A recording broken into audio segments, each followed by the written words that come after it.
Vamos a arrancar. Ahí está. Está Marcela, ahí está otra Beatriz, está Inés, que no sé si será la Inés que yo conozco o será otra. Gloria, hola, hola Juana, hola Hola, Barbie y hola a todos. Bueno, vamos a empezar Bueno, hoy traje un... bueno, antes de empezar, ya digo, ¿alguno tiene algún aviso para pasar, algún chivo, algún espectáculo que estén por realizar, alguna cosa? Así le damos un poco de manija antes de arrancar, o no, está todo tranquilo, siguen entrando gente.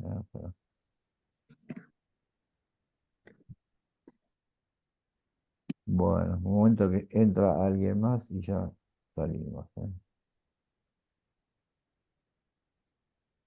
Bueno,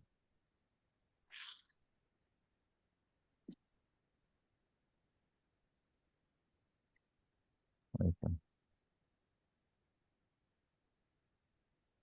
Pueden abrir los videos si quieren. Ahí está. ¿Qué haces, César? ¿Cómo estás? Hola Isaías, hola a todos. hola. Bueno, ahí está. ¿Qué haces, Jorge? Tanto tiempo, ¿cómo andás?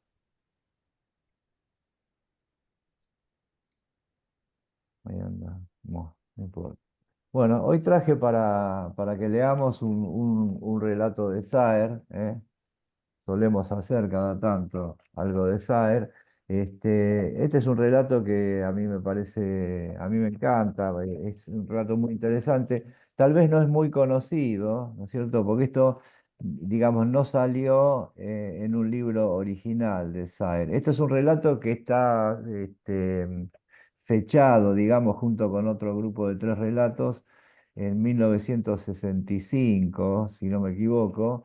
Es un relato que había quedado así como perdido en algunos borradores. Entonces, cuando Saer publica los cuentos completos, rescata dos o tres relatos, entre los que está este que vamos a leer hoy, que se llama El Camino de la Costa, y esto estaría fechado más o menos en el año 64, es decir, pertenece a aquella parte de la obra que Saer escribió antes de su viaje a Francia, ¿eh? ¿Se acuerdan? Que fue en el año 68, ¿no? Y que bueno, ya después no Sí. se quedó a vivir allá y no volvió, no volvió más. Este, este es un relato que tiene bastante más que ver, digamos, con esta primera producción de cuentos de Saer, ¿no? Del cual hicimos alguno acá en alguna oportunidad, creo que se llamaba Los Amigos, ¿no es cierto? Es un relato cuya retórica, es decir, la retórica que empleaba Saer en este momento, todavía no es aquella cosa tan experimental que uno después conoce y casi que lo conoce a Sal por esa retórica mucho más experimental. Esto es un relato, en cierto modo, mucho más clásico, ¿no es cierto? Aunque ya obviamente se ven algunos despuntes de lo que va a ser la gran obra de Saer, que va a explotar sobre todo a partir del libro de cuentos La Mayor, que es del año 69, y sobre todo a partir del Limonero Real del año 74, en la que ya Saer detona, digamos, su manera de escribir, ¿no es cierto? Y sobre el final de su vida, digamos, en esa novela que quedó inconclusa, que se llama La Grande, es como que vuelve otra vez un poco a un estilo de narración más clásico, ¿no es cierto? Pero entonces, bueno, estamos en un cuento que está mucho más cerca de aquel primer libro de cuentos que él había publicado en el año 61. Este, es un libro que está, este es un cuento que está ubicado entre su libro Palo y Hueso, y el que le sigue, que se llama, creo que era, a ver si lo tengo acá, Unidad de Lugar, ¿no es cierto? Es decir, entre el 63 y el 66. En el libro Unidad de Lugar va a aparecer, que es del 66, y es el próximo que va a aparecer. Ahí está el cuento, figura aquel gran cuento que vimos también y más de una vez, que se llama Sombras sobre vidrio esmerilado, ¿no? Es Mm, decir, bueno, sí. ya estamos ahí en las puertas de lo que va a ser la gran narrativa de Sar. Y acá quiero hacer un comentario que me hizo César los otros días, me mandó un mensaje, y César relaciona este cuento con un cuento de Borges. Que bueno, vos si querés podés abrir el micrófono, César, y si querés comentarnos alguna cosa sobre eso, cosa que yo estoy de acuerdo con la apreciación de César. Sí, yo lo había leído anteriormente, pero esta vez cuando lo leí encontré que había ciertos puentes con el cuento El fin de Borges. Ujú. Porque había, creo que te lo marqué, hay varios puntos. Primero, la sensación general, pero después empecé a analizarlo un poquito más en detalle y tiene varios elementos en común. Una cuenta a saldar, hay diversos personajes, en los dos cuentos hay un niño, hay una persona, bueno, está el negro en el fin, pero acá hay uno que por lo menos le dicen el negro, este, pero principalmente está el tema de el destino inexorable que los pone en el lugar de matar, que también en el fin dicen eso, bueno, este es nuestro destino, nosotros somos esto, lamentablemente. Y acá también el tipo dice, no sé bien por qué, pero estoy haciendo esto, estoy obligado a terminar de esta manera. Exacto, sí, yo estoy de acuerdo. Bueno, y justamente es buena la observación esa que vos hiciste, porque bueno, digamos, esta etapa de la producción de Saer, que es anterior a su viaje a Francia, ¿no es cierto? Este, en general, sobre todo en los relatos, porque también en este lapso tiene dos o tres novelas, pero sobre todo en los relatos hay una fuerte impronta borgiana.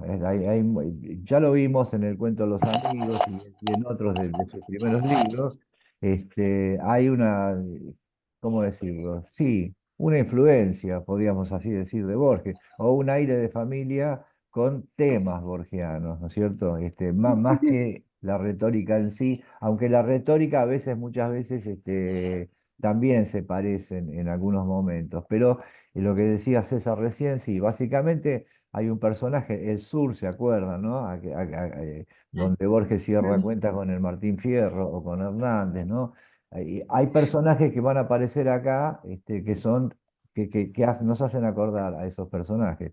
En primera instancia hay un niño, esto que dijo que le decían el negro, hay un personaje que está disminuido físicamente, ¿se acuerdan? Recabarren en el sur también, ¿no es cierto? Bueno, no es la misma historia, ¿no? Y hay también, sobre todo, en cuanto a la motivación del relato, es una cuenta pendiente, ¿no es cierto? Algo así, una cuenta pendiente, como en tantos también relatos de Borges.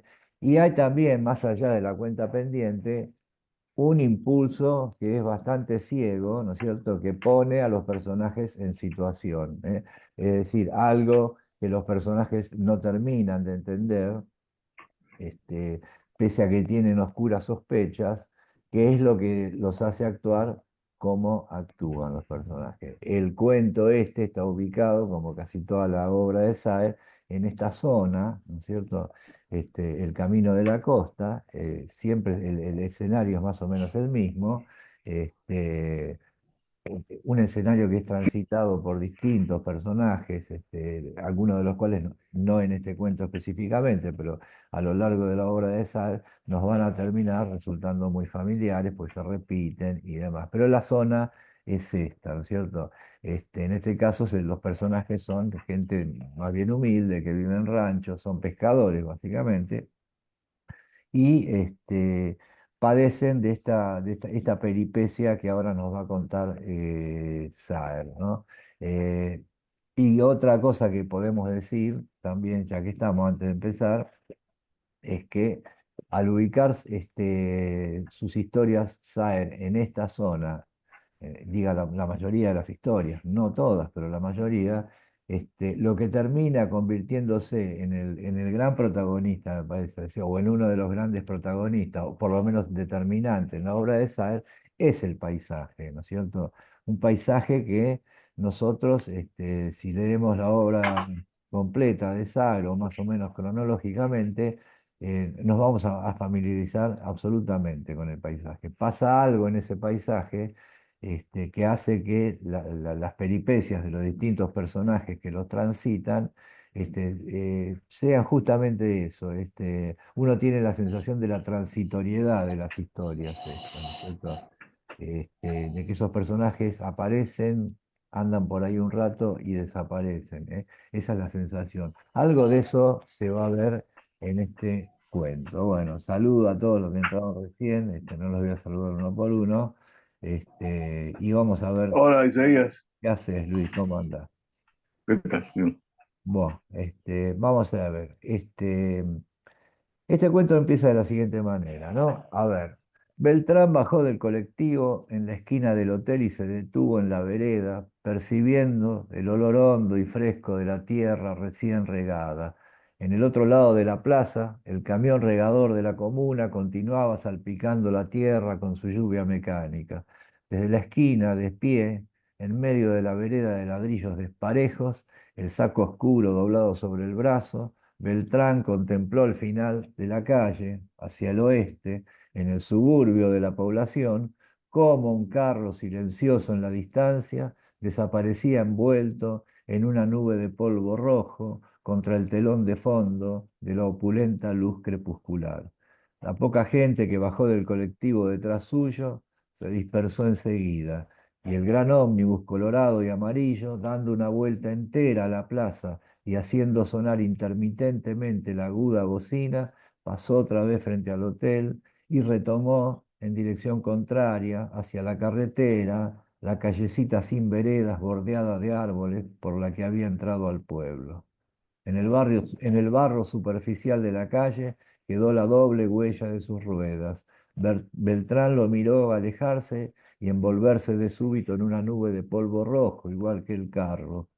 Permaneció quieto en la vereda, sin mirar a ninguna parte, sobrio, tranquilo y pensativo.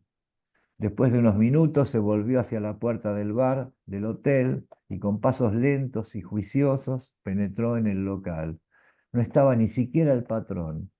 Desde la entrada contempló el vasto recinto desierto, el piso de madera, acabado también de regar, medio hundido en el centro, el viejo mostrador con el despacho de zinc, las estanterías cubiertas de botellas, la heladera amarillada por el tiempo y la mugre.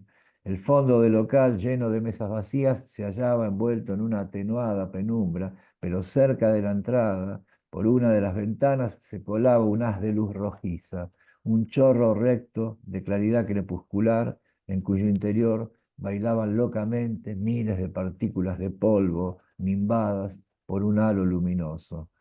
Beltrán se volvió, suspirando. Estaba escrito que no tenía que tomar nada, pensó. Después, en todo caso. Al salir a la vereda, su actitud de leve desgano se modificó. Miró a su alrededor y, como para orientarse, como tratando de reconocer el pueblo que 5 años atrás había dejado para ir a la cárcel, y bajando a la calle, comenzó a caminar hacia la costa. Ese es el primer párrafo y acá nos plantea perfectamente la situación. Sobre el final del primer párrafo nos enteramos de que este tipo había estado 5 años en la cárcel y había vuelto al pueblo, ¿no es cierto? Es una descripción absolutamente visual, ¿no es cierto? Tampoco es que haya ninguna trampa retórica de las que después usaba Saer, ¿no? Es una narración lineal. El tipo ve ciertas cosas, esas cosas que ve el tipo nos sirven perfectamente para ubicarnos en la situación. Yo me acuerdo en algún momento, cuando era chico, en algunos pueblos, haber visto estos camiones regadores. Sí. Pasaban 2 o 3 veces por día. Así Sí, que todo es muy familiar, es por lo familiar, menos para claro. esta zona, todo Claro, lo que sí, sí, sí. describe es tal cual, los pueblos de acá. Sí, sí, claro. Entonces, listo, no pasa nada, digamos, hasta el momento. Quiere entrar a tomar algo al bar y no hay nadie en el bar, directamente no está ni el dueño, ¿no es cierto? Y de a poquito, acá dice una frase como al pasar, que esto uno lo puede tomar como anticipaciones, ¿no? Que después tal vez tengan algún peso. Dice, Beltrán se volvió suspirando y dice, estaba escrito que no tenía que tomar nada, pensó. Después, en todo caso, este estaba escrito, ya es una alusión al destino, esto que marcaba por ahí César, ¿no es cierto? Acá el destino, o lo que los personajes entienden como destino, es un tema muy importante. Entonces, 5 años en la cárcel y había vuelto al pueblo. Perfecto, sigamos. El pueblo era el mismo, solamente Beltrán había cambiado. Las veredas, semiocultas por la fronda de los paraísos que noviembre acababa de restablecer, eran las mismas. Las casas que las bordeaban tampoco había cambiado. Fíjense qué lindo esto de que dice noviembre acababa de restablecer las sombras, las hojas de los paraísos, ¿no?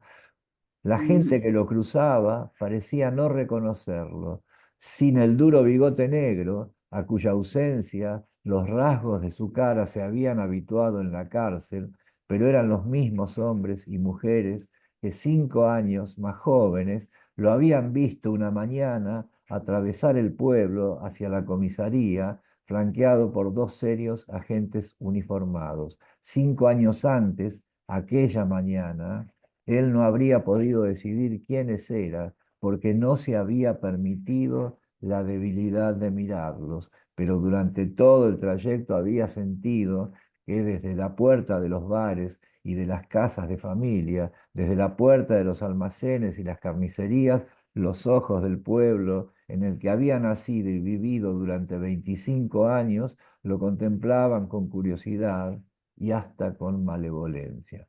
Fíjese que qué bien que está esto, qué bien jugadas las cartas del tipo. De paso nos enteramos que el tipo tiene 30 años actualmente, pero no lo dice directamente, lo hace a través de una especie de circunloquio. Y acá cuando dice que la gente que lo cruzaba parecía no reconocerlo, obviamente eran los mismos, el pueblo no había cambiado nada, ese parecía es muy importante, obviamente que lo habían reconocido al tipo, ¿eh? Pero parecían no reconocerlo, ¿eh? Volvió fulano, ¿viste? Volvió de la gallola, no se daban por aludidos, ¿no es cierto? Se parecía, está puesto así como que no quiere la cosa, pero hace a la precisión de lo que el tipo está transmitiendo, ¿no es cierto? Y después acá hay otra cosa. 5 años antes, dice, aquella mañana, él no habría podido decir quiénes eran, porque no se había permitido la debilidad de mirarlos, ¿eh? El tipo ya había cometido el delito, lo estaban escoltando a la comisaría, sentía que los del pueblo lo estaban mirando, pero él no se había permitido la debilidad de mirarlo. Esta es una descripción del personaje muy borgiana. Acá tenés la impronta borgiana, ¿no es cierto? Hay varios detalles de la retórica de Borges que aparecen acá, sobre todo en la caracterización de los personajes. Tipo, cometió ese delito, ahora vamos a ver cuál era, y bueno, lo llevaban y no se permitió ninguna debilidad, ¿cierto? Así como Martín Fierro se dio vuelta y se fue sin mirar atrás, se fue al tranco lento, no se permitió la debilidad de salir corriendo. Acá pasa algo parecido con este personaje. Bueno, entonces, el tipo sentía que lo miraban con malevolencia. Recordó que había pensado confusamente, que si entre todos, fíjense esto, había pensado confusamente que si entre todos los que lo contemplaban hubiera habido uno solo que fuese capaz de explicarle por qué él había nacido y por qué había nacido allí, en ese pueblo, y por qué en ese momento, cercado por dos agentes, recorría el pueblo hacia la cárcel por haber golpeado a un hombre hasta casi matarlo. Él se habría desembarazado de los agentes y habría corrido hasta ese hombre para caer de rodillas ante él y pedirle o cuentas o una incierta absolución. Ese fragmento es bien interesante, ¿no es cierto? O sea, obviamente acá pasa algo. Él siente eso, ¿no es cierto? Si alguien le hubiera podido explicar cuál era su situación existencial, hubiera corrido a pedirle la absolución, lo hubiera sentido como una figura que a él podría liberarlo de eso oscuro que él siente y que en definitiva es el destino que lo está trabajando, ¿no es cierto? No va a aparecer ningún personaje de esos, no existe, pero este, el anhelo del personaje, es decir, de que alguien, o sea, o la necesidad de que alguien le explicara por qué su propia situación, por qué había nacido, por qué había nacido ahí, por qué se lo estaban llevando en cana, todo eso, esa es una cuestión que va a quedar abierta en todo el relato, ¿no es cierto? Y todo el relato, además de la peripecia y de la derivación que va a tener, tiene mucho que ver con este anhelo de que, del personaje de explicarse su situación existencial, o sea, de entender por qué le pasa lo que le está pasando, por qué hizo lo que hizo en su momento, por qué hace lo que va a hacer ahora, ¿no es cierto? Son todos puntos que a él le quedan en la nebulosa, ¿eh? Y es como que necesita que alguien lo mire, más adelante lo va a decir más explícitamente, ¿no es cierto? Que alguien lo mire y que alguien le explique sus propios gestos, ¿no? Su propia manera de actuar. ¿M? Acá tenemos otro tema también que, bueno, nosotros a través de este narrador, que es un narrador omnisciente, por supuesto, sabemos lo que este personaje piensa. Ahora, Sael se va a encargar de decir varias veces que estas cosas las piensa oscuramente, o sea, obviamente no las piensa con un discurso muy elaborado, porque es una persona que en realidad no tiene mucho discurso, no tiene mucho juego intelectual. Digamos, todas estas preguntas que el personaje se plantea a través de la voz del narrador son una traducción del narrador de algo que el personaje en realidad está sintiendo oscuramente, ¿viste? Es una cierta molestia que él tiene el personaje que podría explicarse con estas dudas existenciales, ¿no es cierto? Entonces, ahí está la convención. Bueno, el narrador es capaz de traducirnos esta cosa confusa, en todo caso, que piensa o que siente el personaje. Y me parece que está muy bien logrado, o sea, por lo menos en mi caso, yo acepto perfectamente esta retórica. O sea, uno se puede preguntar, y miren si un gaucho de esto, un tipo de eso, va a tener tanto vuelo retórico como para hacerse esas cuestiones. Yo creo que sí, que todo el mundo lo tiene. Lo que pasa por ahí no lo tiene con la claridad con que un narrador podría traducirlo o podría expresarlo, ¿no es cierto? Pero bueno, eso apunta todo para este lado que decía César del destino, ¿no? Bien, sigamos entonces. Entonces había matado, por eso lo habían, no había matado, había golpeado a un hombre hasta casi matarlo. Aquel fue el motivo de que pasara 5 años preso. Beltrán se estremeció recordando ese sentimiento, pensando que una explicación más honda y más amplia necesitaba ahora que había regresado 2 días después de salir de la cárcel. ¿A qué había regresado? A matar al hombre que 5 años atrás solo había golpeado. ¿Quién iba a explicarlo? Meditaba, avanzando hacia el camino de la costa, ahora que insistía, ahora que la espontaneidad inicial se había descompuesto en una serie de lúcidas razones, pensadas y repensadas a lo largo de 5 años. este, Sigue en esa duda, ¿no? O sea, en algún momento, en aquel momento, aquel primer hecho, cuando golpeó a este tipo hasta casi matarlo, esto se explicaba perfectamente, tal vez por un impulso o por una cuestión, sucedió eso. Pero 5 años después, volvía para completar el trabajo, ¿eh? Ahí está la repetición, digamos, trágica, si uno quiere llamarlo de alguna manera. Y fíjense esta enunciación que también es bastante borgiana, ¿no es cierto? Que cuando dice que aquella espontaneidad inicial se había descompuesto en una serie de lúcidas razones pensadas y repensadas a lo largo de 5 años. Bien.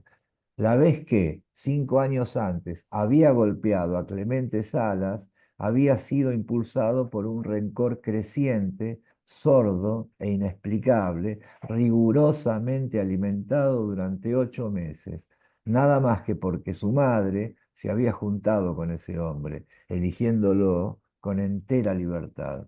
Por alguna extraña razón, Beltrán se había negado a ventilar el asunto con ella, absolviéndola de antemano y cargando todo su odio en la cuenta del hombre que, en definitiva, no había hecho más que aceptar a su madre y llevársela con él a su casa. Beltrán no los visitó nunca durante el año en que su madre y Clemente Salas vivieron juntos. Cuando su madre murió, Beltrán ni siquiera fue al entierro. En su rancho de la costa, mientras preparaba sus elementos de pesca, se dedicó a imaginar solo, fumando cigarrillo tras cigarrillo, todos los pormenores del entierro, pensando primero, ahora sueldan el cajón, después, ahora se la llevan, y finalmente, ahora la han dejado bajo tierra, sola, y yo estoy aquí, me la han quitado. Ese era el motivo de haber golpeado a aquel hombre, ¿no es cierto? El tipo o sea, la madre se enamoró de un tipo, o sea, la madre vivía solo con él, este, y él no lo pudo administrar, eso no lo pudo digerir de ninguna manera, ¿no es cierto?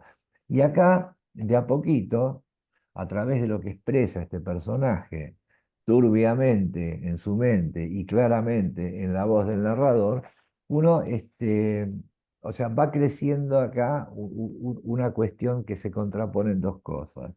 El impulso ese de golpearlo, de absolver a la madre, obviamente era la madre, y cargar toda la culpa de esa traición que él sentía o de ese abandono en este Salas, ¿no? En el tipo. Y aclara, y aún sabiendo que posiblemente el tipo la quería, la madre, no es que ni la había secuestrado, ni la maltrataba, ni nada. También el protagonista sabe eso, pero no cuenta, ¿eh? Ante la ceguera esa de su odio, eso era un detalle que no tenía la menor importancia. Él sentía que se la habían sacado finalmente para que la madre muriera, ¿no es cierto? Y estuviera ahora sola y enterrada por ahí. Acá es interesante, o sea, es una situación compleja. ¿M? Y Saer no escamotea ningún detalle, ¿eh? Las situaciones no son tan simples. Bueno, se fue con mi mamá, lo odio, lo mato, punto. Pero el tipo tenía mucha más conciencia de lo que parece. Entendía que el tipo incluso la quería. Y de paso, cómo presenta, ¿no es cierto? Esto es una pequeño taller de narración, ¿no es cierto?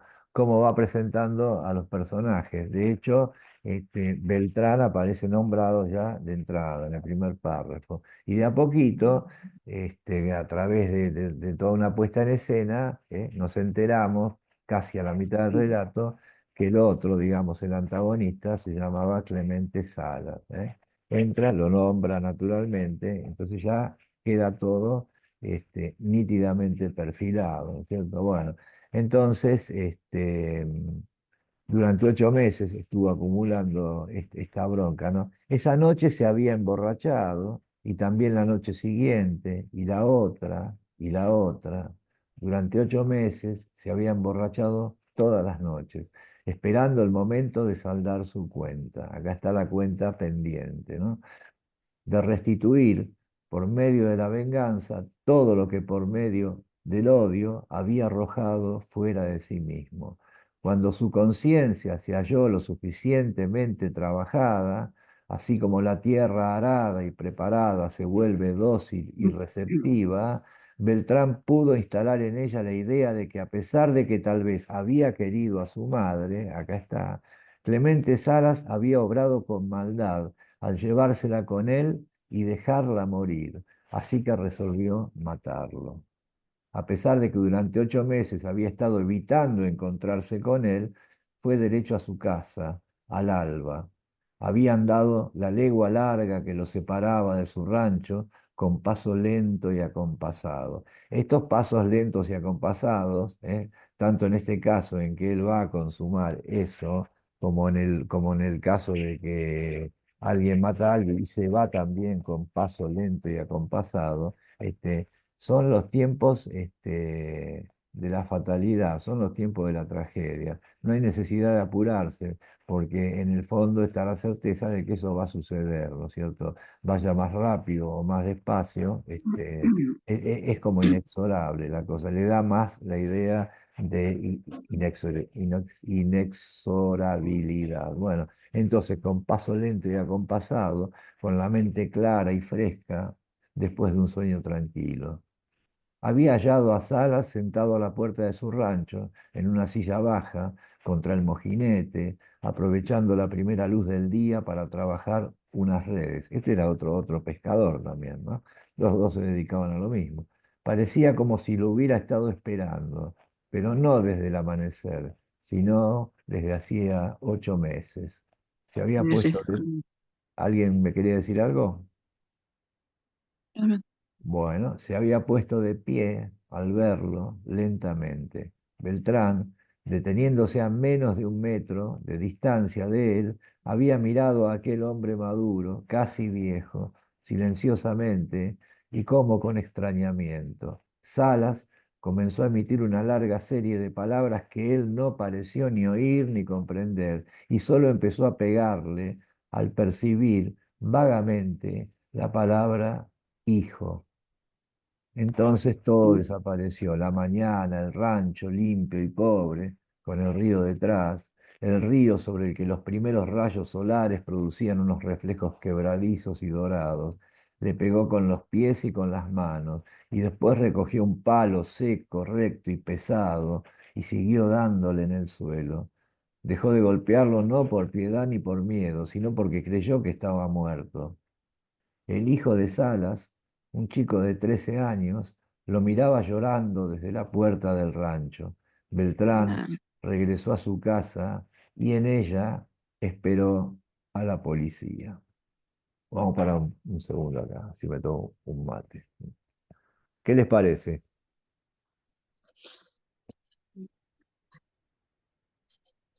Ven que es un relato lineal, es un relato clásico esto. Ya no hay vueltas para atrás, no hay retorcimiento, no hay facetación del tiempo tampoco, como después va a haber en la cuestión de la retórica de Saer, ¿no es cierto? Es una historia nítida, digamos, de acción, básicamente, que también está ilustrando el lugar donde transcurre, pero hay una vuelta psicológica, si uno quiere llamarlo así, no sé si tan psicológica, pero para decirle de alguna manera, que es la interioridad y la intencionalidad de este personaje de Beltrán, ¿no es cierto? De Salas no vamos a saber mucho más, ¿no es cierto? Pero sí de Beltrán. Ahora se va a reforzar. Y acá aparecen en este párrafo que acabamos de leer algunas cuestiones eh, que terminan haciendo al enfrentamiento final, ¿no es cierto? Y a la configuración final del relato, me parece a mí. Acá el tipo se acerca al rancho, el otro ya era un tipo grande, obviamente, empieza a hablar cuando lo ve venir, Salas empieza a hablar, y recién cuando el otro creyó escuchar que Salas dijo la palabra hijo, ahí lo empieza a golpear hasta dejarlo por muerto. No le siguió pegando porque pensó que ya lo había matado, ¿no es cierto? Y estaba el hijo, efectivamente, un hijo que tenía Beltrán de 13 años, llorando en la puerta del rancho. Es decir, está la víctima que es Sala, hay una víctima ahí colateral, que es este pibe de 13 años que se queda llorando, ¿no? Y vamos a ver cómo sigue la historia, ¿cierto? Entonces se fue a la casa y esperó a la policía. Es decir, este tipo, digamos, este Beltrán, no era un malandra de estos clásicos, de otros cuentos de Saer, ¿no es cierto? O sea, él tuvo que ir a hacer eso, se tenía que ir a vengar, era una especie de misión, algo lo llevaba a hacer eso, pero después se fue a la casa a esperar que la policía se lo viniera a llevar. De hecho, no pone ninguna resistencia, tenía clarísimo lo que iba a suceder, ¿no? Perfecto. Bueno, ahora volvemos al presente, ya el flashback pasó. Salía ya al suburbio del pueblo. Las casas comenzaban a hallarse más distantes unas de las otras, humildemente levantadas bajo grupos de árboles.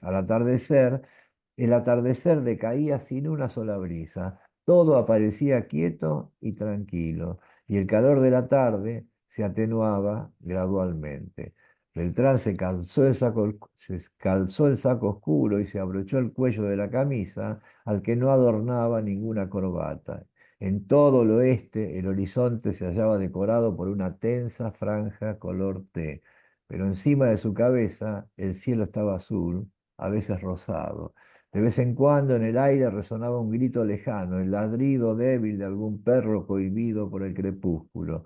El sudor se secó en el rostro moreno de Beltrán y sus facciones se volvieron más duras y como más austeras. Se internó en un angosto sendero de arena, floja y amarillenta, abierto entre dos grupos de espinillos, y avanzó costosamente por él. De los árboles, quietos en el silencio de la tarde, parecía salir un murmullo leve y sordo, incomprensible y casi inaudible. Bien, sigamos. Pensó que, sin embargo, acá viene otra vez la cuestión esta de la interioridad, ¿no es cierto? Pensó que, sin embargo, no había comprendido que, a pesar de los 5 años ocupados en ordenar una lúcida y minuciosa resolución, su comprensión todavía permanecía todavía intacta. Todavía no sabía ni por qué había nacido, ni por qué había reunido tanto odio contra aquel hombre tal vez inocente, ni por qué lo había golpeado una mañana hasta casi matarlo, ni por qué ahora, después de 5 años, recorría con paso tranquilo y acompasado, aquí repite este tranquilo y acompasado, ¿no? Otra vez el camino hacia la casa de Clemente Salas, el camino de la costa, como lo llamaba la gente del pueblo, para quitarle por fin la vida. Pensó que le quedaba poco tiempo para resolverlo, pero que de todos modos lo iba a hacer, aunque no le encontrara un sentido. Recordó también el rostro de su madre, un rostro oscuro como el suyo, como el de Salas y como el del hijo de Salas. Tal vez Clemente Salas era su propio padre y él no lo sabía. Al meditar sobre ese hecho, dedujo gradualmente que ya nunca podría saberlo, que ni siquiera le importaba, y la vehemencia de ese pensamiento ocultó otro, que, surgiendo leve, fugaz y silencioso, se apagó enseguida. La simple consecuencia de que, si tampoco hubiera sabido que aquella mujer era su madre, no estaría en ese momento, en esa circunstancia, recorriendo el camino de la costa. Fíjense qué interesante eso, ¿no? Bien podría ser este Salas el padre de él mismo. ¿M? En ese ambiente, ¿m?, en el que las relaciones no eran demasiado formales, ¿no es cierto? Y se iban dando más bien espontáneamente, bien podía haber sido este Clemente Salas el propio padre de Beltrán. Este, de hecho, aunque no lo fuera, el hecho de que pudiera serlo, ya es bastante contundente, ¿no es cierto? Y acá la cuestión es la siguiente. De repente se le ocurre, son todos pensamientos fugaces, apenas son pensamientos, ¿no? Insisto, traducidos por el narrador. Se le ocurre que, si se hubiera enterado que la madre de él no era su madre, cosa que podría haber sido tranquilamente, que lo hubiera recogido de algún lugar, este, toda esta peripecia no hubiera sucedido. Acá hay una carga muy importantísima en el nombre, cuando digo nombre, digo la palabra madre, ¿no es cierto? Como la palabra madre, ¿no es cierto? Digamos, el rol asumido de una madre o de un hijo, en este caso, es el que configura la cuestión. Si ella no hubiera sido la madre, y en su momento él lo hubiera sabido, y la cosa, no hubiera sucedido, no hubiera sido tan grave, no hubiera sido tan tensa, ni hubiera sido tan ofensiva, tal vez, para este muchacho, ¿no es cierto? Hay un tema acá con la madre, ¿no es cierto? Con el rol de la madre y con la palabra sacrosanta madre, ¿no es cierto? Este, palabra madre, motivo de tantas desdichas históricas, ¿no es cierto? Y tantas tragedias. Pero bueno, em, esto, así como medio como al pasar, aparece acá, ¿no es cierto? Entonces, nada de esto hubiera sucedido. El senderito y fíjense cómo el tipo va puntuando, como una especie de estribillo, la frase el camino de la costa, ¿no? El camino a la casa de Clemente Sala, el camino de la costa. Aparece 5, 6 o 7 veces a modo de estribillo esta cuestión. Es un camino, digamos, es un recorrido, ¿no es cierto? Es el camino en definitiva de la fatalidad, ¿no es cierto? Es la ruta que hace Edipo para zafar del oráculo, de alguna forma. El senderito de arena salía de entre los árboles a un campo amplio, abierto, de pasto verde, más allá del cual, al pie de una barranca, corrían paralelamente a la costa amarilla y el cielo, ahora violado. La figura solitaria de Beltrán recorrió el campo. Sobre sus ojos, frente a él, dos pájaros cruzaron el espacio como dos piedras prietas y oscuras. Beltrán se detuvo y siguió su vuelo con la vista hasta que fueron dos puntos negros como el cielo. Si ustedes quieren, no es necesario que quieran, podemos, esta aparición de los pájaros podríamos eh, leerlas al modo griego de que era una especie de augurio o algo por el estilo, ¿no es cierto? No es necesario, simplemente puede ser una nota pintoresca que tenga que ver con el paisaje, pero ya que estamos, funciona. Encendió un cigarrillo y contempló, mientras arrojaba distraídamente el fósforo apagado entre los pastos, cómo el humo se dispersaba con lentitud hasta formar una especie de tejido evanescente que demoró en desaparecer. Después siguió caminando hasta el borde de la barranca y descendió a la arena por una pendiente irregular de tierra gredosa y rojiza. Avanzó hacia el río hasta casi tocar el agua con la punta de sus alpargatas. El río enviaba a la costa unas suaves ondas silenciosas. Beltrán lo conocía, sabía de memoria todos los movimientos del río, sus estados, sus exigencias y sus caprichos, su desorden y su paz. Ahora su superficie parecía quieta y luminosa, violácea, pero Beltrán sabía que por debajo de la superficie, el agua oscura en la que tantas veces había sumergido su cuerpo, viajaba constantemente hacia el mar, se renovaba y era otra. Es y no es el mismo río, pensó heracliteanamente este Mm. muchacho que acababa de salir de la cárcel. No creo que Beltrán mismo haya pensado textualmente en esos términos, pero bueno, en la traducción del narrador, uno lo puede aceptar. Antes de que lo pensara Beltrán, en este pasaje ya lo habíamos pensado nosotros también, ¿no es cierto? Cuando dijo que por debajo de la superficie el río seguía corriendo hacia el mar. Y el río que todavía es un río cualquiera, ¿no es cierto? Es una cosa, un elemento más del paisaje, que este tipo conocía perfectamente porque era pescador, sabía lo que había abajo del río incluso y para dónde se movía. Más adelante en la obra de Saer, se va a convertir casi en un símbolo, no solamente el río, la tierra, el paisaje, el sol, los árboles, de el mar de fondo de ignorancia existencial que padecen todos sus personajes. Acá ya apunta un poco a eso, ¿no es cierto? Todavía no tan fulgurantemente bien escrito como va a estar más adelante en otros textos del Sal. Pero bueno, pensó eso, es y no es el mismo río. Recordó sus mañanas de pescador, sus noches de luna en la canoa quieta, inmóvil sobre el agua, la piel del surubí, semejante a la pelambre del tigre, el dorado lujoso y brillante como una joya. Pensó que ya nunca más pescaría en ese río, que nunca más lo atravesaría hacia las islas inmóviles que lo ceñían en la otra orilla y que ahora contemplaba quizás por última vez. Sabía que lo aguardaban, la muerte o la cárcel.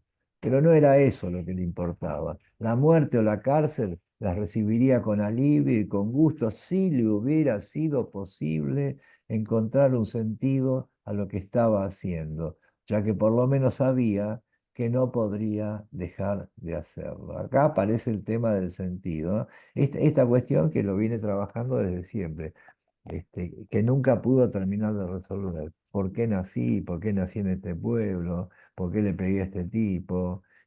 Y él se imaginaba que si alguien pudiera contestarle eso, le pediría como la absolución. Bueno, acá sigue eso. O sea, lo que buscaba era eso, en definitiva. Lo que buscan después, de alguna manera, aunque no se den cuenta, todos los personajes de la novela de Sartre y toda la obra de Sartre va apuntando a eso un poco, ¿no? Al sinsentido de estar transitando por un lugar o de nacer en un lugar, ¿m?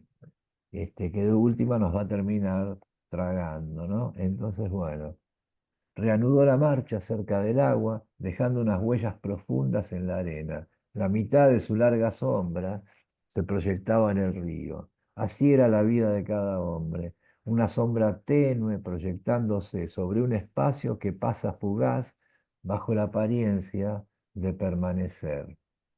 A pesar de la soledad, Beltrán palpó, fíjense esto, a pesar de la soledad, obvio, el tipo estaba solo en el medio del campo, Beltrán palpó como con ostentación el cuchillo envainado que llevaba en el bolsillo interior del saco.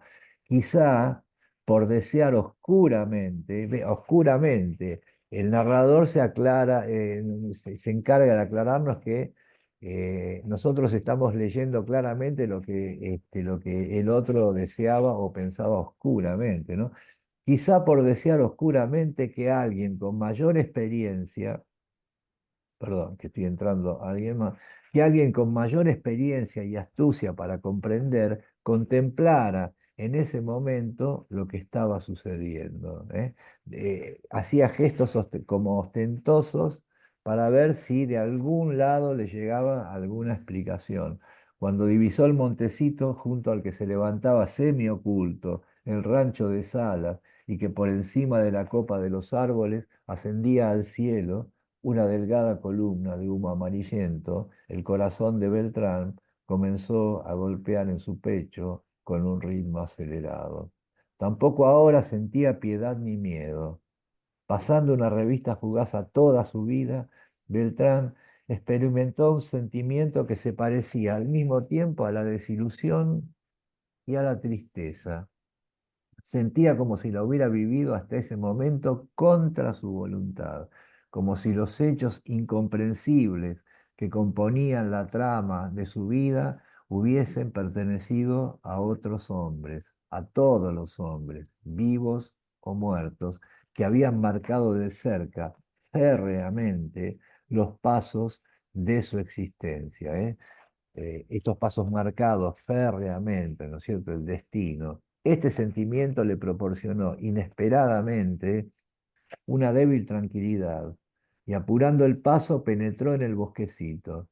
En un claro frente al rancho, de espaldas a Beltrán, Clemente Salas se hallaba sentado en un sillón de mimbre junto a un brasero. Casi es una escena paralela a la otra cuando lo había golpeado, ¿no? Beltrán lo reconoció enseguida por la cabeza canosa y cuadrada y la ancha espalda agobiada.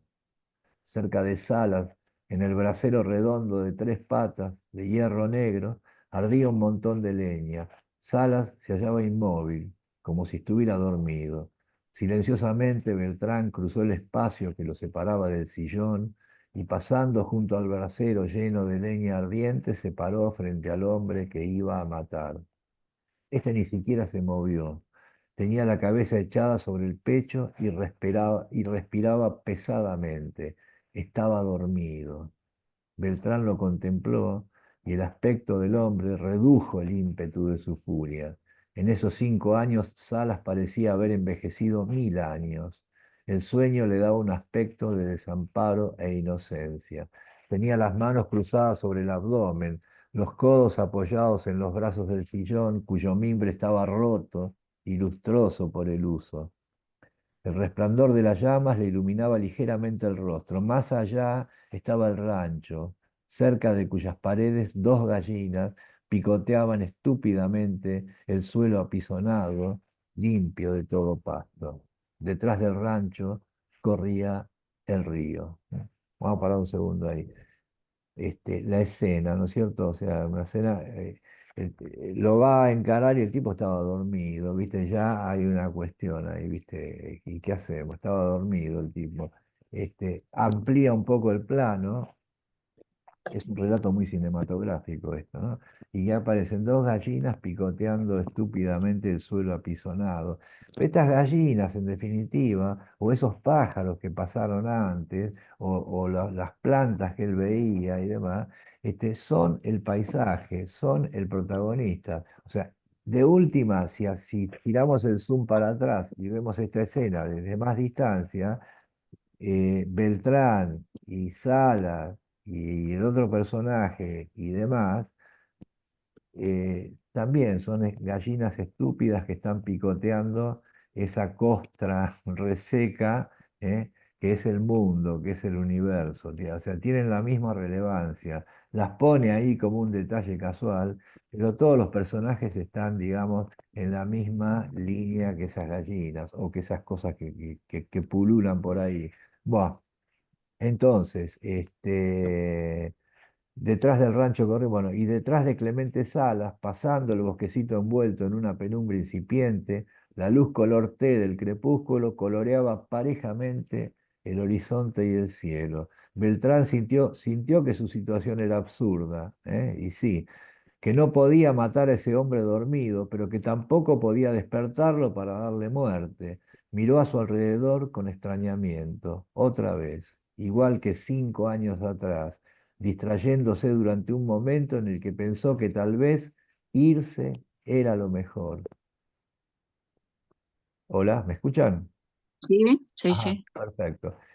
Pensó por un momento que tal vez irse era lo mejor. Acá hay este momento de la narración, es en el que uno indefectiblemente piensa, bueno, ahora se va a ir, ojalá que se vaya, ¿viste?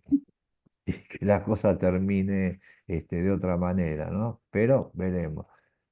Pero cuando volvió la cabeza hacia Salas, se sobresaltó, comprobando que éste había abierto los ojos, mirándolos fijamente, con la boca abierta, y que el movimiento de la vida, por un momento detenido, había recomenzado. Ahora, Beltrán advirtió que la expresión de Salas no era de inocencia ni de desamparo, sino de idiotez y torpeza. Al tratar de hablar, Salas emitió unos sonidos pesados e incomprensibles.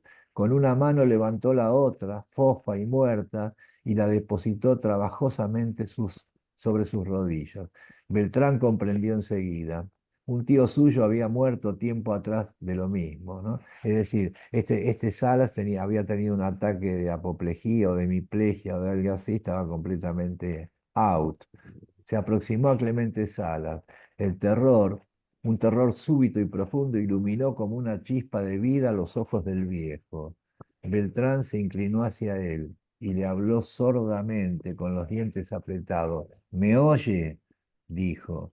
El viejo sacudió afirmativamente la cabeza con gran dificultad y murmuró algo que Beltrán creyó comprender. Antonio. Me dice Antonio, me llama por mi nombre, pensó. El viejo murmuró algo más y repitió lo que Beltrán había entendido como su nombre. Me pide que lo mate. Me dice, matame, Antonio, pensó Beltrán. ¿Por qué? Preguntó Beltrán.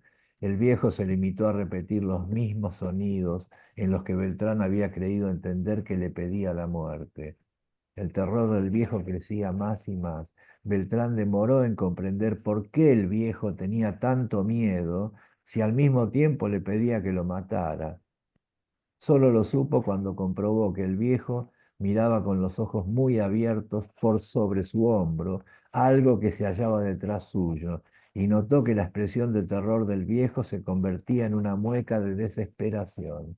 Beltrán se dio vuelta de un salto, llevándose la mano al bolsillo interior del saco y manoteando el cuchillo envainado. Cayó parado, con las piernas abiertas, viendo cómo ese muchacho corría hacia él con un gran cuchillo de trabajo de un solo filo, gritando cosas que otra vez, igual que 5 años atrás, Beltrán no entendía, tal vez ni siquiera oía.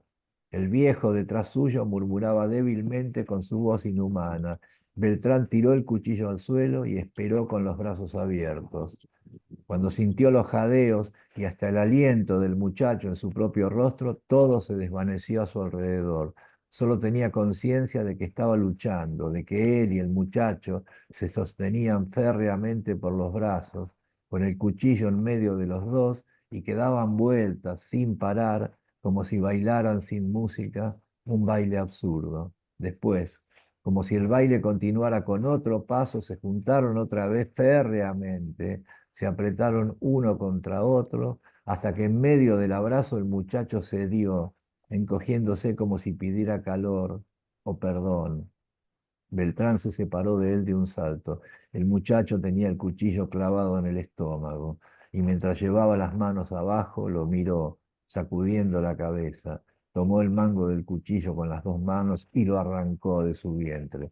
La hoja estaba manchada de sangre y sobre la camisa desgarrada aparecía un húmedo manchón rojo que se expandía por todo el vientre.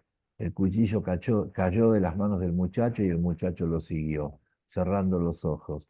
Se fue todo de boca contra el suelo, después de permanecer un momento inmóvil, de pie, en actitud de desplomarse, como si el paso de la vida a la muerte se produjera en un destello de duración al margen del tiempo, o en un destello sin duración, a través del cual la vida fuera penetrada y desterrada del tiempo por la muerte.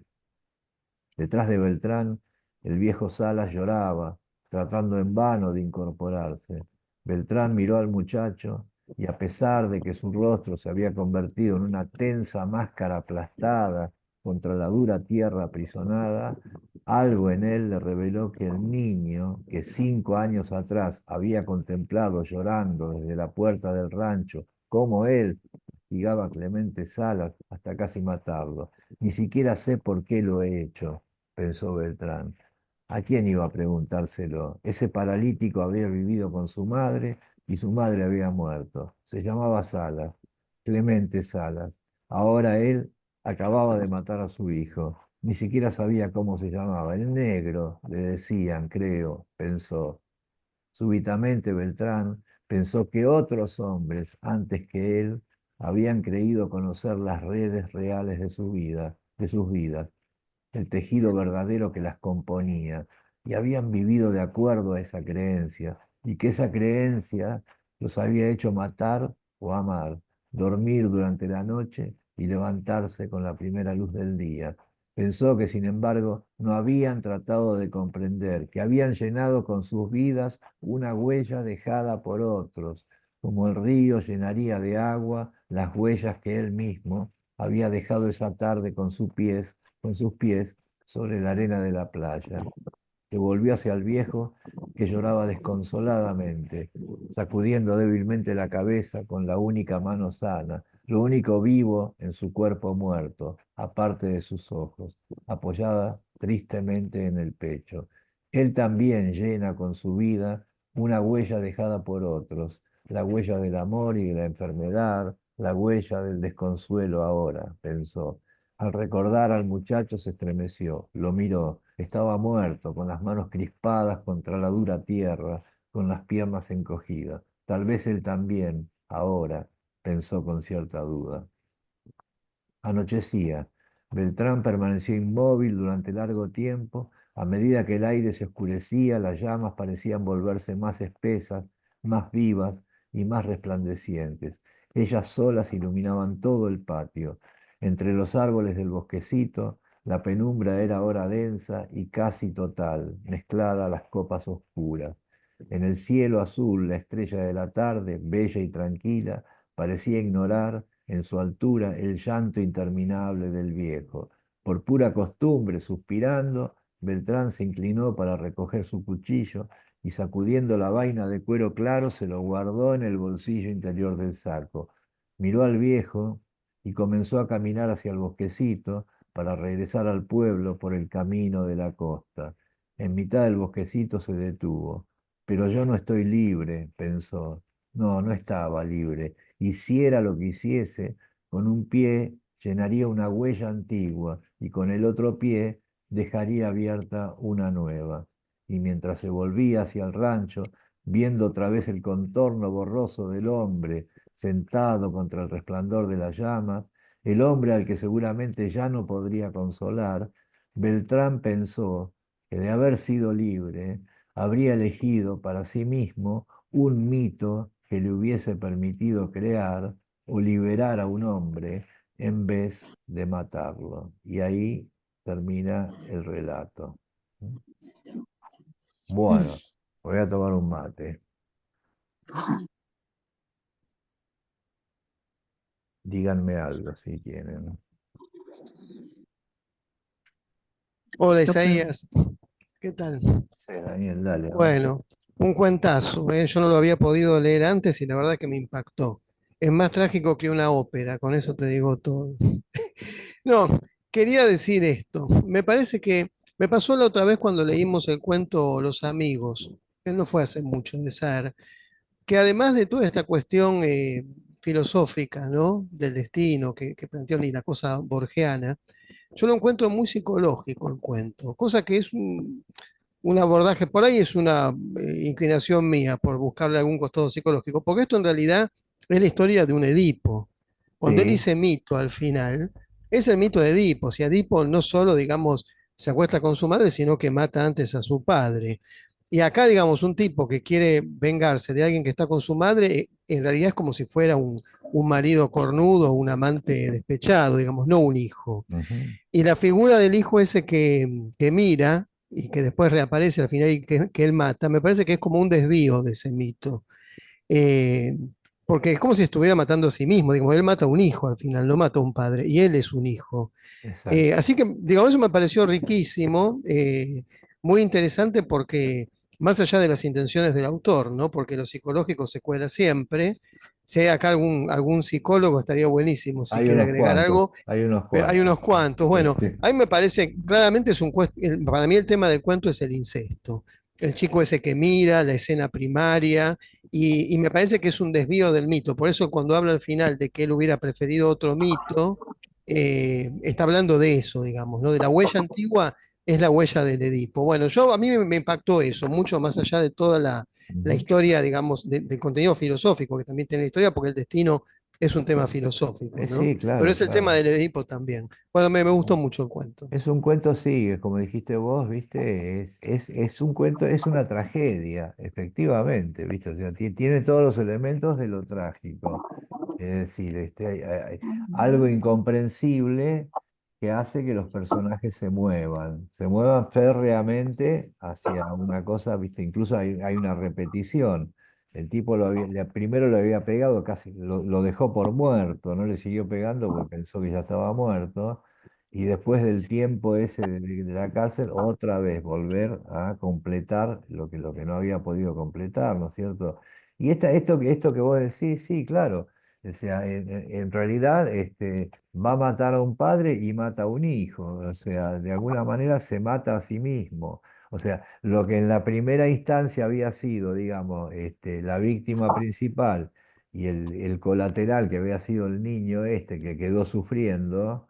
Acá es al revés, o sea, mata al niño y el que queda sufriendo es el viejo tullido que ya estaba más, o sea, uno esperaría, pero se rompería lo trágico si hubiera sucedido. Esperaría que el tipo volviera y también lo matara, lo despenara, digamos, al viejo para que no siguiera sufriendo toda esa acumulación de calamidades que, viste, que le habían venido encima, viste, haber quedado tullido, haber tanto tiempo, dice Barbie acá, en pensar a matar a Sarah y mata al niño. Efectivamente, claro. Y Ahora, después, a mí lo que me queda como duda al final, él dice que vuelve otra vez a la escena, eso no lo entendí no, bien, no, porque dice además que, lo o estoy sea, leyendo por primera que vez. vuelve Eso para me el queda medio, lado donde estaba el yo, rancho y después vuelve otra vez para la... Sí, a ok. ver, Gloria. una cosa. Eh, sí, me parece que tiene un profundo contenido psicológico en cuanto a, no se sabe, no creo que sea solamente la pobreza o la miseria con que pudieron haber vivido, No. sino está en la personalidad casi, digamos, psicopática, enferma, por ese amor a la madre, incondicional y bueno, y tan enfermizo. Pero también acá hay una picardía del escritor en cuanto a que uno piensa que en un principio sucede que realmente lo mata, y yo me quedé convencida, no sé ustedes, en la primera situación, como que él no dice, o sea, el autor no dice, yo me imagino que voy a llegar y lo voy a matar. Eso no aparece en el texto. Aparece que él va caminando lento, inexorable, como dijiste por ahí, que creo que Isaías dijo, y de repente eso fue una fantasía. Es una fantasía del personaje. Pero que vos decís, cuando él La rea- vuelve, cuando él salió de la cárcel y vuelve a claro, matarlo, no, él vuelve a matarlo y mira que tomé nota de las algunas lo que partes. pasa es que en la primera parte no lo mata, lo deja por muerto, pero el tipo no murió. Queda, o sea, se lo Bueno, llevan preso esto por, qué sé yo, lesiones gravísimas, está 5 años preso y vuelve. sí, sí, pero en el cuento aparece la descripción de él que va caminando inexorable hacia la casa de este tal Salas y lo mata a los palazos y el chico llora. Sí, pero no lo mata, o sea, lo hiere en realidad, o sea, queda desmayado el tipo, no lo mata. No lo Este, mata. ¿Y cómo es que está tullido, está y bueno, no sé, paralizado de él no uno de lo los mata, o sea, brazos? lo deja por muerto, por eso no le sigue pegando. Si no lo hubiera terminado, si sabía que todavía estaba vivo, lo hubiera rematado en ese momento. Y él vuelve a su casa y se entrega a la policía o deja que la policía se lo lleve y después vuelve y pues se queda el chico, el testigo tenía 13 años, el hijo, vio todo eso, quedó llorando, ¿eh? Uno puede suponer que el chico este fue a la policía a denunciarlo también, pero no importa. Y después sí, cuando vuelve, cuando sale de la cárcel, viene a completar aquello que le quedó pendiente. Como sabía que no Ujú. lo había matado, Vos ahora pensás sí. que ese es el recuerdo, claro, el recuerdo de la golpiza que le dio, Sí, sí, o sea, nada, o sea, al saber que no lo pero no lo mató, dice.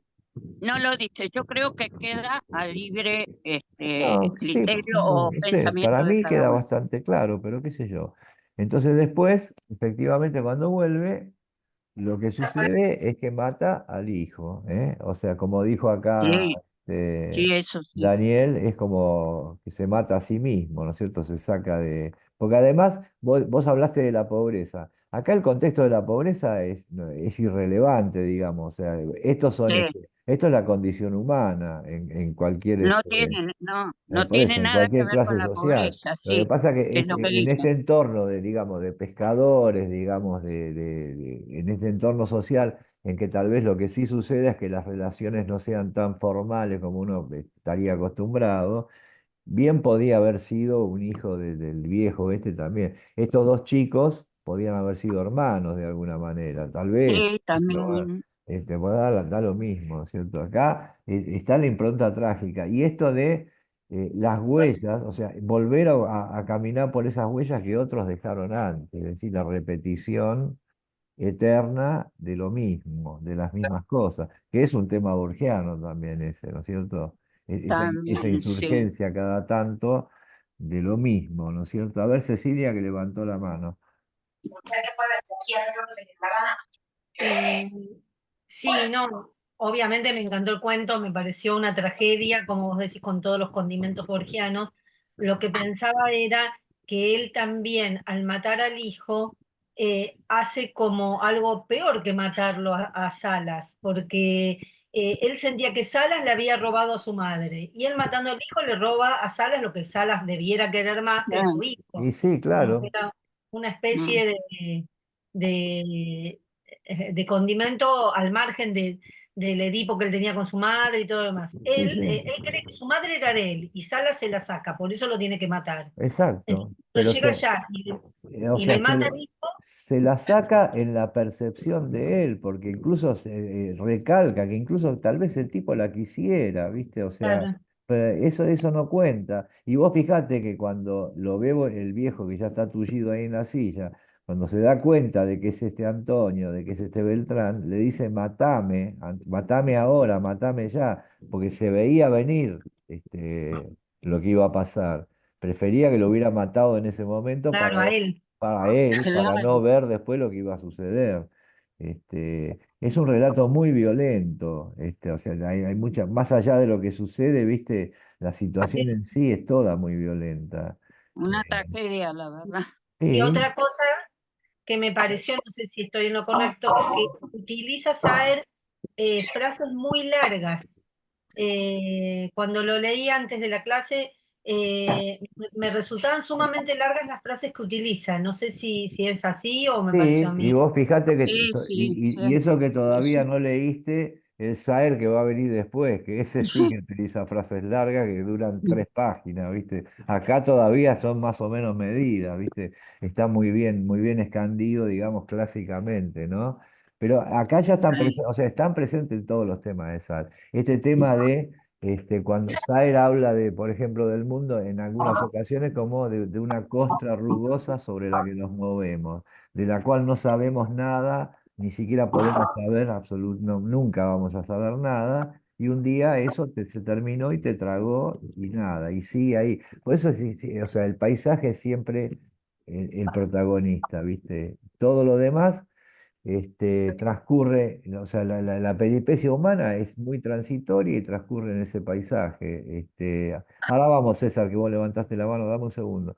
Entonces, y acá aparece esas huellas que otros trazaron y que nosotros vamos a volver a caminar sobre esas huellas y a la vez dejar unas huellas propias que otros van a transitar atrás de nosotros. Ese es un tema saeriano por excelencia, que acá está recién despuntando y que va a explotar después en sus grandes narraciones, en sus grandes novelas. A ver, César. No, dos cosas. Uno que a mí también al final me deja la duda si no vuelve para completar la faena, si no se está yendo y después dice, che, pará, y se arrepiente y vuelve para terminar de matarlo a Salas.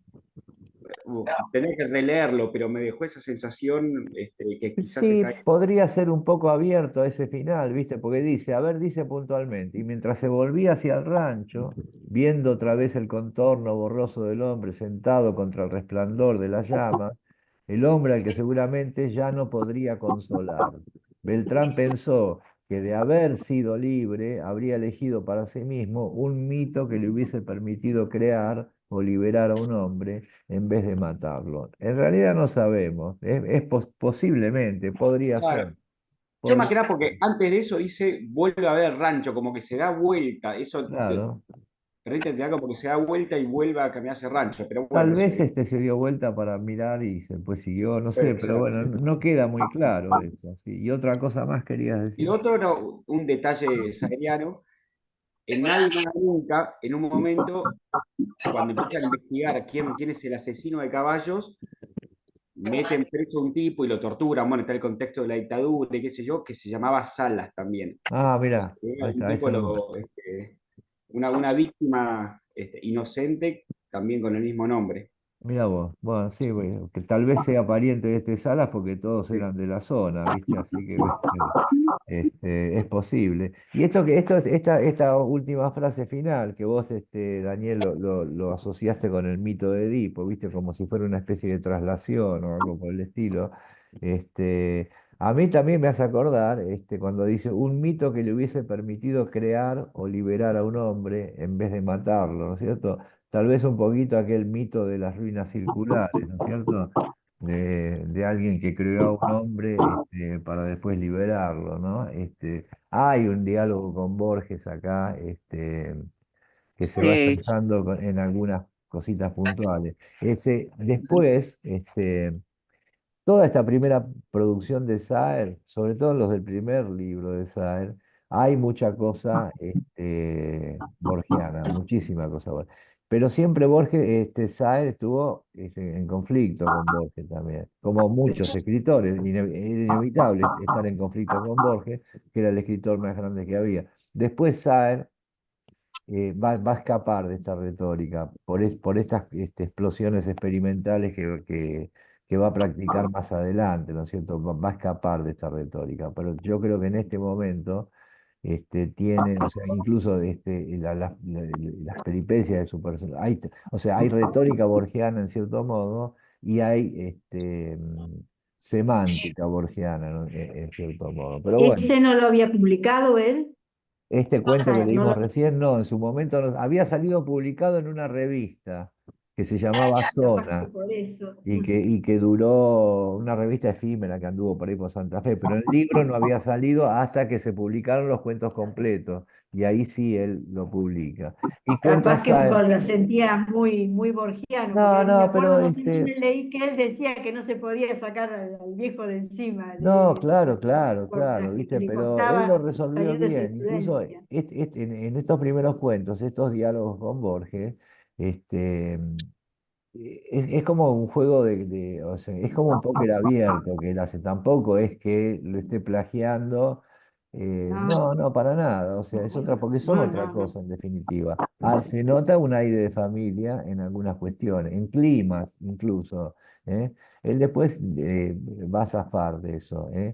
Es uno de los pocos que pudo resolver el tema Borges, ¿no es cierto? El Mm. abominable hombre de las nieves, ¿viste? Eh, Yo él creo, sí, sí. No, que igual a mí me parece que por ahí Borges lo hubiera resuelto trabajando más la idea del destino, pues yo lo veo como un sí, desvío, porque el tipo fracasa sí, siempre, o sea, la primera vez piensa que lo mató y no lo mató, la segunda vez lo ve y está dormido y le da pena y después aparece el hijo, o sea, es una sucesión de fracasos, sí, sí, como que sí. el tipo, si su destino era la idea de lo inexorable, que decían recién, Gloria, que tenía que matarlo y no sucede nunca, el tipo no le sale nunca, es como que ni el No, tiro del final le va a salir, como en el tango. exactamente. En cambio, por ahí Borges lo que hubiera hecho es, digamos, que hubiera sucedido finalmente, que el destino se hubiera completado y por ahí la reflexión hubiera sido que él no era dueño de sus actos, sino que en realidad lo que hacía era completar un mandato, un camino ya trazado. Pero acá hay un Exactamente. desvío a eso, Hay un desvío, que lo hace sí. más trágico todavía, ¿no? Porque el tipo fracasa en todo y hay varios fracasos en el Sí, cuento, sí, sí. O sea, sucesivos. en definitiva, chao, porque ahora supuestamente el tipo va a volver qué sé yo, o lo matarán, o irá preso, o anda a saber qué pasa, por una cuestión que no la terminó de resolver nunca, porque nunca tampoco se llegó a explicar por qué él hizo eso. Y uno entiende que él sabía perfectamente que lo que estaba haciendo lo superaba, porque no tenía respuesta para eso, no sabía por qué lo hacía. Él entendía que era exagerado lo que estaba haciendo, me parece, en algún punto de su cabeza lo entendía, pero había algo que se lo llevaba puesto, ¿viste? Eso está claro, y eso es lo trágico también. O sea, que aunque sepas, vas igual y lo haces, aunque lo estés sabiendo claramente, porque no te queda otra. Lo que pasa es que acá no hay dioses que dibujen ningún destino. Es lo que no sabemos, es lo desconocido. Son esas huellas misteriosas que dejaron otros y que se van reactualizando de alguna forma, ¿no es cierto? Esa tragedia sin dioses es la misma impronta borgiana, la misma plantilla, bueno, resuelta por ahí de otras maneras, ¿no? Pero hay algo de eso. A mí me parece un gran cuento, me parece un relato muy extraordinario y está muy bien escrito también. Fíjense que cada párrafo es perfecto, o sea, no hay excesos, no hay opiniones, no hay demasiadas opiniones del narrador tampoco. El narrador se limita a traducir cierta turbiedad que hay en el pensamiento del protagonista y no mucho más que eso, ¿no es cierto? Por ahí hay alguna canchereada que se podía haber evitado, como eso del río, ¿no es cierto? Demasiado puntual la cita de Heráclito, ¿no? Pero bueno,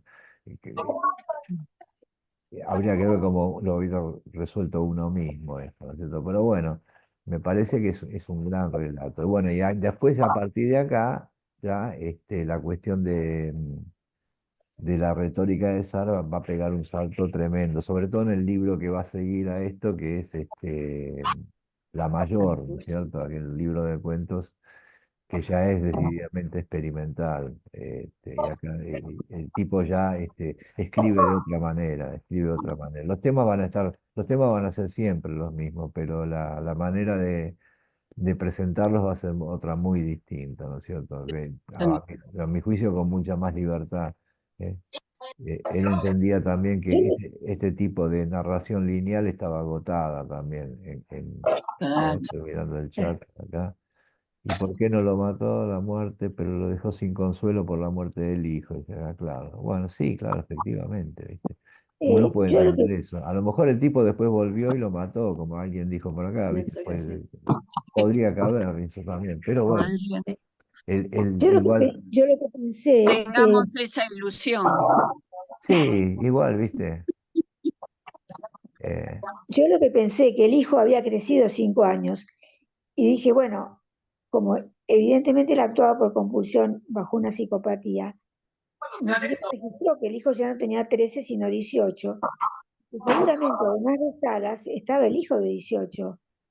Eso es lo que me llamó la atención, como que él, como no podía pensar la realidad, no podía sentirla porque actuaba por compulsión, no pensó, bueno, ahora hay un muchacho de 18, no de 13, que por ahí me mata a mí. Yo no, tuve la bueno, esperanza no, de que por ahí claro, el sí. muchacho pero Sí, bueno, sí. Eso no lo no, pudo pensar, no entraba no en lo la pudo pensar. ecuación, ¿viste? O sea, no, sí, directamente, ¿viste?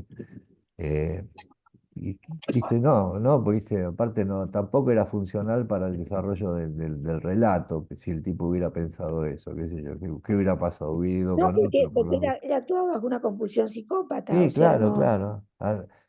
Ahora me encanta a mí cómo van apareciendo los términos, ¿viste? Ahora dijo, Juana era la que estabas hablando vos, sí, esta cosa psicopática, esta compulsión psicótica, qué sé yo, o alguien, no, dos o sí. tres, este, son cosas, ¿viste? Que uno dice hoy en día, ¿viste? Pero esta cosa psicopatológica, antes se llamaba destino, ¿viste?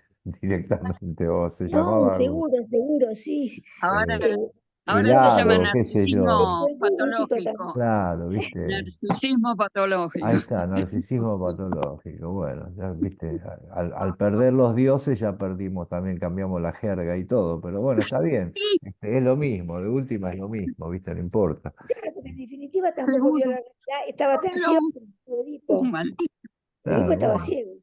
El tipo estaba ciego, después Claro. estuvo ciego, ¿viste? Estuvo más O sea, ciego cuando cuando veía la que camisa de después la de haberse tijera no es la arrancado tijera, los es como ojos, decir, en estuve realidad. ciego siempre. Eso es parte del chiste de la tragedia, del chiste, qué sé yo. Edipo era más ciego cuando veía que cuando se arrancó los ojos. Es lo que nos pasa Claro, a claro, todos en porque general. es como el símbolo de que él en realidad no veía, no es que se los haya arrancado, supongo, sino que como Exactamente. decir, no vi nunca.